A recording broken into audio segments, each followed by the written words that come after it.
जी madam जी, क्या कहना चाहेंगे इस पूरे प्रकरण के बारे में? देखिए, मनीषा के साथ जो हुआ वो एक बहुत दुर्भाग्यपूर्ण घटना है। हत्या, आत्महत्या वो सेकेंडरी इशू है, पर हमारे देश की, हमारे राज्य की बेटी के साथ ये घटना घटी और उससे शर्मनाक, दुखदायी ये है कि परिवार सदमे में है, प्रशासन लगा हुआ है, हम सब चिंतित हैं, लेकिन राजनीति करने वाले कुछ लोग उनको घेरे बैठे हैं, राजनीति कर रहे हैं। मैं बार बार, जब भी कोई बात होती है, जब भी कोई मंच होता है, जब भी कोई बेटी के साथ दुविधा होती है, कहीं पर भी हो, देश में, प्रदेश में, किसी जगह पर, मैं एक ही बात रखती हूँ कि बेटियों के मामले में राजनीति ना करो। चाहे किसी ने ऑपरेशन सिंदूर के दौरान की, चाहे किसी ने बंगाल के दौरान की, कहीं पर भी की, बेटियों के खिलाफ के उसमें राजनीति नहीं होनी चाहिए। लेकिन दुर्भाग्य की बात यह है कि कुछ लोग अपने आप को चमकाने के लिए यही करते हैं। प्रदेश के मुख्यमंत्री महोदय ने जैसे ही परिवार की असंतुष्टि हुई कि पुलिस ने एफआईआर दर्ज नहीं करी, रिपोर्ट नहीं दर्ज करी, गुमशुदगी की नहीं लिखी, मुख्यमंत्री जी ने तुरंत प्रभाव से एसपी हटाए, पुलिस के अधिकारी सस्पेंड किए, नए अधिकारी नियुक्त किए और 24 घंटे का अल्टीमेटम महिला आयोग ने भी दिया।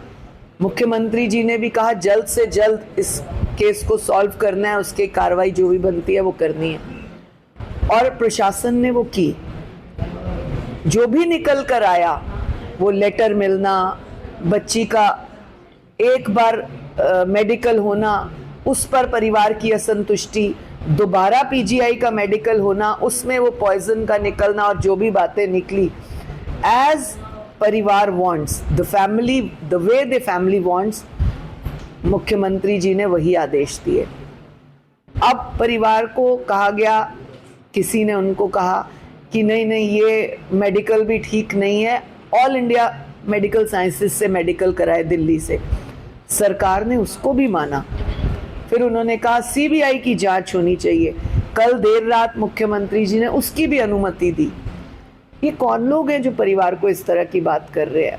मैं आप लोगों के सामने परिवार को निवेदन करना चाहती हूँ कि मैं स्वयं यहाँ आई हूँ, 3-4 दिन से मैं स्वयं संपर्क में हूँ, पुलिस के, एसपी के, आईजी साहब के, सबके संपर्क में। आज मैंने और आला अधिकारियों से भी बात की, सारी पोजीशन को समझा, और मैं परिवार को मिलने के लिए आई हूँ, मिलने के लिए, परिवार की बहनों के साथ बैठकर दुख साझा करने के लिए, बात करने के लिए।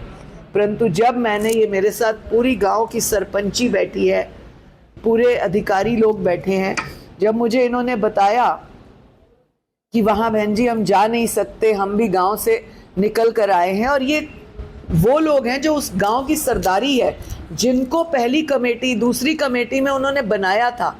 अब कैसे, क्या ऐसा घुमाया गया, किसके दबाव में वो हैं कि वो इस सरदारी की भी नहीं सुन रहे, जो जिनके साथ उन्होंने उम्र गुजारी है? तो ऐसे कौन लोग उनके ऊपर कमांड कर रहे हैं, ये देखना बहुत ज़रूरी है। कृपया करके अपने हरियाणा की शांति को भंग ना करें, अपने परिवार के ऊपर किसी और को हावी ना होने दे। इस बेटी का जो संस्कार होना है उसको अब करने दे। अब तो आपके कहे पर एम्स से भी होकर आ जाएगा। मैं 5-5:30 बजे तक यहीं बैठी हूँ इस गेस्ट हाउस में, परिवार का इंतज़ार कर रही हूँ। 3 बार मैंने परिवार में दादा से, पिता से, संजय जी से, उनके मनीषा के भाई से, मनीषा की दादी से, सबसे 3-4 बार फ़ोन पे बात की।